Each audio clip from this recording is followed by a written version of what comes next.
Welcome back to Real Business Roundtable. We're happy that you joined us. We're thankful. Please like, subscribe, turn on post notifications, and share this with your family and loved ones and friends. Oh, dude, I'm getting Shake Shack later. You are for real? Yeah, I'm going to Burlington. We're going shopping a little bit. Oh, wait, Shake Shack or steak? You call me a weirdo, but I would rather have Shake Shack. I kind of would rather have Shake Shack. It's just smoother. It's just smoother to eat. It's either... have you ever been to the Moo in Burlington yet? No. We went to the Moo in Boston. Yeah, that shit was fire. Nah, I like a good steak. Oh. What? Hashtag Dude, no comment. Yes. What? No? You know what? Oh. Yo, last year we took people out all the time, bro. This year we haven't gone somewhere once. When that came to the table, Yeah. when that succulent steak came to the table, you immediately knew and you looked right at me and I'm like, oh, what are we going to do today? Shit. What are we going to do? What are we going to do today? That steak came to the table sizzling and Juices. Jeez Louise. I think I ate more Wagyu steaks last year than I did any other steak. Wagyu. Yeah. Yeah. See, It was ridiculous. you know what's interesting is I have... Let's talk about steak. Yeah.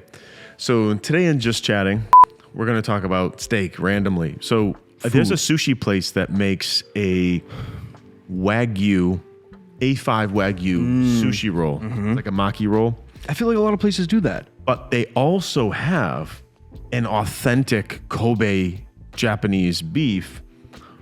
Which one was it? I swear it was Karma. I know, that's what I'm talking about. Was it which one was it? Which one was Kobe? Which one was Wagyu? Wagyu was the one with the meat on top, right? The A5 Wagyu maki roll is the one that comes that's under a flame. And then the Kobe one is okay. Yeah, over a flame. But the Kobe one, which has like these little like clovers on it, I swear that the A5 Wagyu tastes better than the Kobe. But I always thought the Kobe was more expensive. I don't know. Kobe is not more expensive. Kobe's not more expensive. Yeah, it is than the A5 Wagyu. Wagyu, I believe, is one step down. I think it's opposite. No. Sam. I think it's the opposite. Look that shit up. I think it depends on where you eat. Dude, I ate at STK. Oh, you're thinking of Colby cheese. That's what you were thinking. No, I'm thinking of Kobe beef, bro. The best burger I've ever had was a Kobe beef burger with literally just cheese and onions. It was amazing.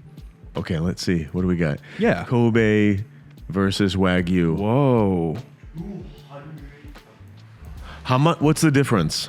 See, Kobe's more expensive. Wow. Right there. Boom. So here's the thing. You would think expensive means tastes better, but I swear the A5 Wagyu tastes better. Yeah, I agree.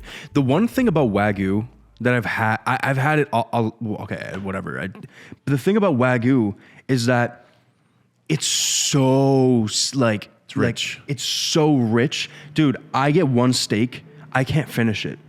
Like I'll share, like it's just too much. It's like a lot. It's like it's infused with like butter. Well, I mean, technically it kind of is. Okay, so whatever. What is the best steak you've ever had? Where? Mastro's. Really? Mm-hmm. I've heard a lot of amazing things about like Texas, like tomahawks. Because I had but that's just regular. That's regular this beef. Is the difference. Nothing beats the. I know when you get. Well, it depends on your what you like. But so the difference between the one thing that I like about Wagyu and then regular or not regular, but tomahawk, ribeye, whatever. Wagyu is like just a steak. You can cut it up and eat all of it. But then with like ribeyes and stuff like that, there's always like an excess of fat somewhere. There's too much this and there. Yeah. That's the one thing I like because you can just fucking eat it. You don't have to worry about it. But Wagyu, I could not eat all the time. It's too much. The sushi was really good. The one at Mastro's with the one with the thin layer of that's the first time I ever had Wagyu. That was amazing. Yeah, it was very good. I eat steak so fucking much. I had that steak. So like So let's talk about steak at Chinese places. Interesting. Sometimes the meat is tenderized. Sometimes the meat is like, eh. I like the tenderized, super soft one. Yeah. But then I've met people who like, oh, I like it a little bit more. Believe it or not, I like it more chewier. And I'm like, what planet are you from? They're like, oh, but it feels like it's steak. I don't know. Everybody has their different palate, their taste. I like my eating experience to like, I like the meat tenderized. That's the whole thing. Like, honestly, I want to kind of explain this too. Like, you know, we say we're talking about these expensive fucking steaks, whatever. But when I enjoy food a lot, and not just like regular food, I love the experience of being in a restaurant, the amazing service, and it usually comes with a price tag on the food, which is fine because normally the food is really good. But you know, I love that experience. I love it. I don't know what it is about it. Like you become friends with the people there. Yeah. Like I can say, I don't know. I don't want this to come off weird, but I've been to Mastro's quite a few times, and just I know people there. I have their numbers. Yeah, like, you know what I mean. Yeah. Like so it's you build a relationship, and you get like kind of like people that. treat you so well there. You get like that, almost like that VIP. But then I also love eating at Applebee's. Like Applebee's is great too. Like there's like that's what I'm trying to say. Yo, I had a salad from there yesterday. It was good. You'll never catch me in an Applebee's. Why? Unless my son wanted to go there for his birthday. You eat at Red Robin, like all the time. Used to. Red Robin isn't that bad. Yeah, but the same thing as Applebee's. There are some special things about Red Robin. Big juicy burgers. Oh my God, that Shake Shack burger about to be so good. Brioche. Shit out of that.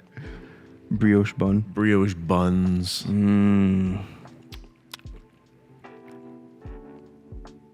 But if I'm eating healthy at Red Robin, I will always get my traditional chicken breasts with a cut up avocado and a side of salsa. Sometimes I'll melt cheese on the chicken breast, but I'll order it custom from, like if it's during the week and I'm eating good, I will, if I have to go to Red Robin, I will order that. How do you cook a steak at home? Medium. Like a good steak. No, not like. I'm going to admit. Medium? I'm going to admit that I suck at making steaks at home. I've been working on. Terrible. I should be punched in the face. Can I, real quick? I just can't get it right. I can't. It's always either too cooked. How do you cook it? Dude, I have watched Gordon Ramsay so many fucking times. He's like, oh, just put the oil on the garlic. And he's like showing you doing, oh, easy, not like this. Oh, and I'm like, okay, let me watch this video again. You know, you're and again, probably. And no. again. And we see and watch. And then I try to imitate what he's doing with that fucking steak. You're missing a couple and it things. Never comes out right. You're missing a couple things. I even got to the point where I imitated his accent because I thought maybe that would miraculously make the steak good. I'm like, oh yeah, tender. Oh yeah, good now. Oh yeah. How do you cook it? So tell me the process that you go through. I let the steak get kind of room temperature. I don't want it to be. You don't want to do that. You don't want to do that. That's the first mistake.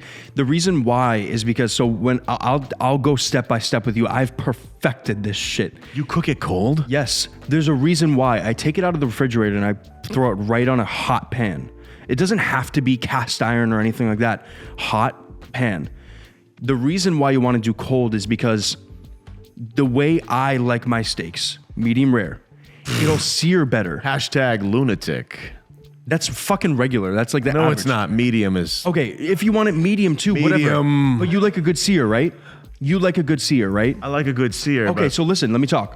there is a proven fact that people who like bloody steaks are closet serial killers. Okay, whatever. I'm a serial killer. So you take it out of the fridge, put salt, pepper on it. You throw it right on the pan. Depending how thick it is, you want it about 4 to 6 minutes. And then you flip it. You put butter. So a little bit of garlic. So, okay, first of all, try to take it right out of the fridge and put it on. That's your first mistake. Now, what's the next one? What's your next step? I put a little bit of some butter in the pan, and then I sear it on the other side, and then I'll sear the Sides. sides. Yeah, that's it, yeah. And I'll turn the heat down a little bit, and then I'll kind of let it sit there. Okay, so you're missing a lot of points. Sometimes I put it under the broiler or I bake it. That'll be it'll burn it. So you can do that if it's like raw, but so I'll tell you what I do. So don't use butter first, because butters, imagine when you're making a butter, imagine the steak is a sponge. You want it to suck in that flavor. So I always start with oil. I put oil in the pan. If I'm cooking on a stovetop, I always put oil in the pan. And then I'll let it heat up, and it's ready when the oil moves very freely. If the oil is like slowly moves like oil, then it's not ready yet. It has to be hot enough.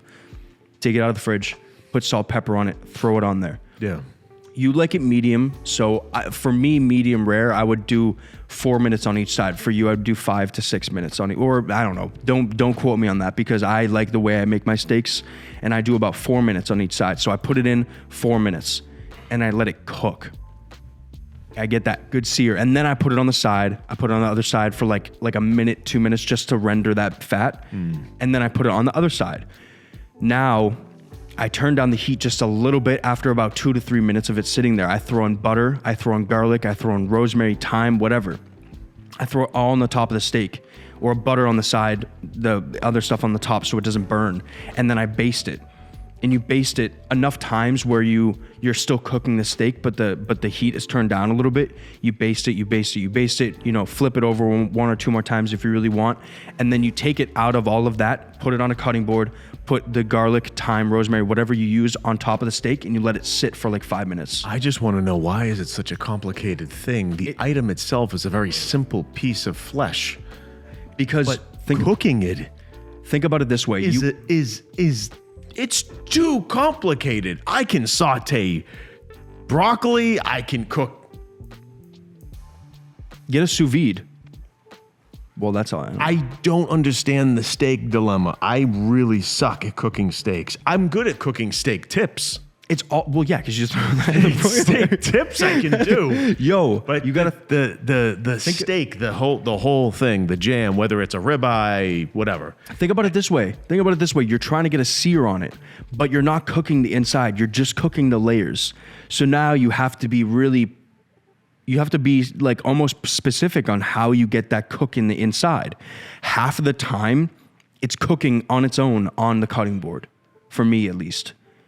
But I baste it in order to cook it inside. I'm not getting a sear on it. I already got that sear, that crust. As you're talking, they should be showing like the calculations. And I'm like, dude, I've gotten this down. I have spent literally hours. But the things that I love about steak and I love cooking at home is that if I'm hungry, I can stop at a Whole Foods or a butcher, grab a couple steaks, go home. It'll be done in 10 minutes. You do that a lot. I'm like, wow, I you're love brave. Steaks. I'm like, you're brave. What, brave about what? You're brave about just getting steaks like that. When I get steaks, I have an extreme anxiety attack because I'm like, I hope I can cook these right. Oh, well, that's the thing with me is that I was I hope I don't fuck these up. Before, I always had a backup plan. If it was raw, I would chop it up and make steak tacos.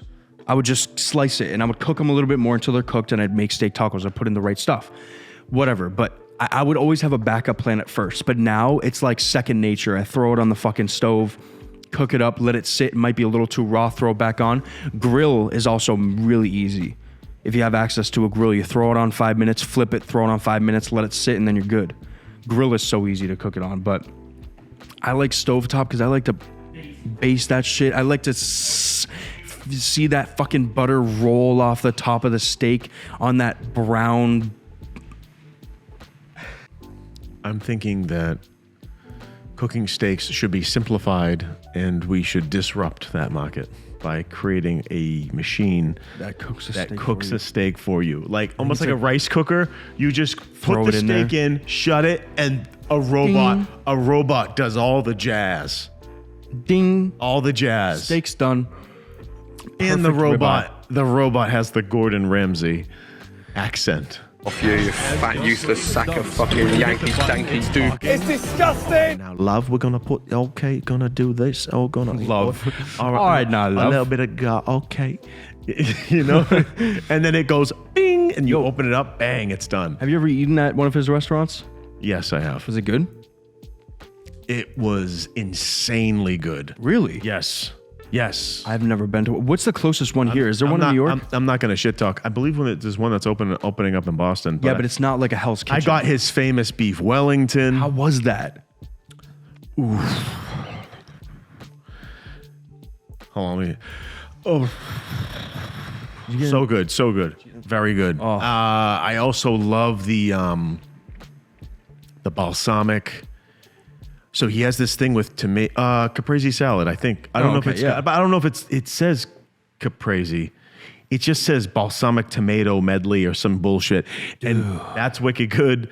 That's wicked good. I just thought of something. The risotto is insane. Oh yeah, I love risotto. I only get risotto at certain places though, because sometimes they fuck it up. Yo, we haven't been to Italy in so long. That pizza there. Oh yeah, the pizza is. It's like that real Neapolitan style. That's like my favorite. My favorite is Neapolitan. My second favorite is New York. My third favorite, I would say, is like a Greek style. And then the fourth favorite would say is Chicago. You know, And you never had Chicago pizza. Dude, I told him about Chicago pizza, and he acted like, what? I'm like, where have you been? New York. How have you I've been outside. How have you not heard about a Chicago deep dish pizza? I've heard of it, but I've never had it. Holy shit. Oh my God. Calm down, Sam. Calm down. It's not about the pizza. It's down. not about the fucking pizza. It's about the place and the feelings and the people and the cook. Yeah, but Chicago style pizza. Now, I'll admit, I've never had He like. says, calm down. I've never had. Yo, chill out, bro. Chill out, bro. Yo. Here's the disclaimer on Chicago pizza. It is extremely filling. Yeah, it looks it because it's cheese. It's all fucking cheese. And dough, bread dough. bread dough. Dough bread. Let me teach everyone, the audience, about a low carbohydrate pizza solution. You've already talked about this. Because the last episode we didn't have the microphones on and we weren't recording. Do you remember that? Yep. So, Oh, I remember. here is a healthy pizza hack 101. First, you go to Zero Carb Life and you buy yourself the 100% chicken breast pizza crusts. Second, you buy yourself just a regular jar of tomato sauce or whatever you like. Third, because I try to avoid standard milk from the Holstein cow because my stomach doesn't like the A1 protein.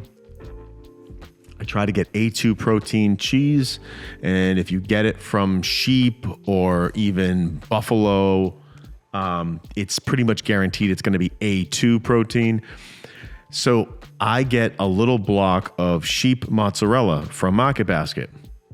So far we have the Zero Carb Life chicken crust discs, a jar of like say a Rayo's marinara. Then you have the goat mozzarella cheese. It comes in like a square little block. It's sold at Market Basket. And then a little bit of olive oil. And it's super easy to make. First, you get like a pizza disc, a pizza pan screen. You get 2 of them. You lay down the screen. You put 3 chicken crust discs on the screen. If you put them in the oven, which is preferably at the highest temperature possible, so let's say 550. No, not into the broiler. Slow down. Chill out, bro. You put the 3 chicken crust discs on the screen. But here's a very important thing. If you put those crusts in the oven without a top screen, they will curl up and bubble up and look like dog shit. So you put another screen on top to hold those motherfuckers down. Like one of those drying rack things? Yes. And then you slide it in. Let it bake for, 5-10 minutes, just to kind of lightly cook them, not fully cook them. Take it out, take the top screen off, let it cool a little bit. Then you put your sauce. Then you shred your cheese, which is the sheep mozzarella cheese. It's A2 protein. Very good. Put that on there. put a little drizzle of olive oil. You can add a like pinch of salt or something like that, and then pop it back in the oven. It will cook, and then you get it out, slice it up, let it cool off a little bit, and you can cut it into 4 slices and have 4 big slices, or you can do small ones. But that's a really healthy, if you're trying to watch your carbohydrates, it's a really healthy pizza option. It satisfies the pizza craving. I want to try it. I haven't tried it yet. Yeah, the zero carb life pizza crusts. You can get them online. They don't sell them on Amazon for some reason. I don't know why. Get your shit together. Well, that's an opportunity for someone. I love the product, but I don't know why they don't sell on Amazon. It's wicked annoying. Let's make this blow up and then make an Amazon store just for that. I don't know. You might want to tag them. They got a really good product. It's 100% chicken crust. They are not a sponsor. On this show, I talk about things and products that I like and I recommend, and I have to say that they're not a sponsor. You can if you want to be, but I'm a customer. I've been using your product for quite some time. It satisfies the pizza craving. So when you're craving pizza, you're like, oh shit, I've been eating clean all week. I'm going to lose my shit. And then you're like, okay, I'm going to have a pizza, chicken crust pizza. That way you have pizza. Yeah. You know? And then I'll have a Zevia Cola, which is stevia. There's no sugar in it. Thank you for watching. Thank you for joining us today on Real Business Roundtable. We hope you enjoyed today's episode of us rambling about food and steak. Please like, subscribe, turn on post notifications. Also, check us out on Instagram for clips, updates, more. We'll catch you next time on Real Business Motherfucking Roundtable.